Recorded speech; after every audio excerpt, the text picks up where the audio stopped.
मैं नेता नहीं हूं, लेकिन आज नहीं तो कल तो बनना ही है। पूरी भाई साहब ये का खेसारी भैया राजनीतिक में? ये भाई साहब पहले बोलते थे खेसारी भैया कि कभी मैं राजनीतिक में नहीं आऊँगा बट सपोर्ट करूँगा, लेकिन कभी आऊँगा नहीं राजनीतिक में, कभी चुनाव नहीं लड़ूंगा। लेकिन अब पवन भैया के बाद खेसारी भैया भी चुनाव लड़ने वाले हैं और स्टेज शो पे खुलेआम बोला कि मैं भी आने वाला हूँ बहुत जल्द, और आज नहीं तो कल लड़ेंगे ही। तो देखिए, अगर बिहार में फिल्म सिटी होती और खेसारी लाल यादव बिहार में होता तो करोड़ों करोड़ रुपया मैं टैक्स देता हूँ। दोस्तों कि आप सभी को जैसे कि पता है कि कल नवादा में स्टेज शो था खेसारी भैया का, और स्टेज शो पे गरजे फिर से तेजस्वी यादव के ऊपर और राजनीति के ऊपर।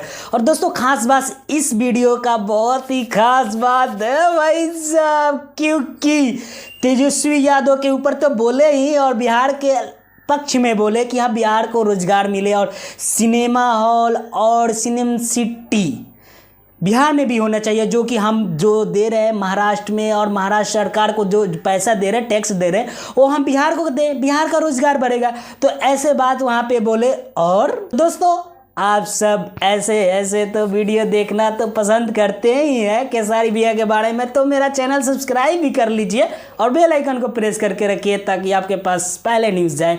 और गाना का बहुत जल्द होली सॉन्ग आने वाला है खेसारी भैया का 2, मतलब कि दूसरा गाना आने वाला है, वो बहुत बेस्ट है, पवन पांडे जी का गाना है लिखा हुआ, और वेट कीजिए बहुत जल्द बाजार में आने वाला है। तब तक के लिए बाय बाय, मिलते हैं नेक्स्ट वीडियो में।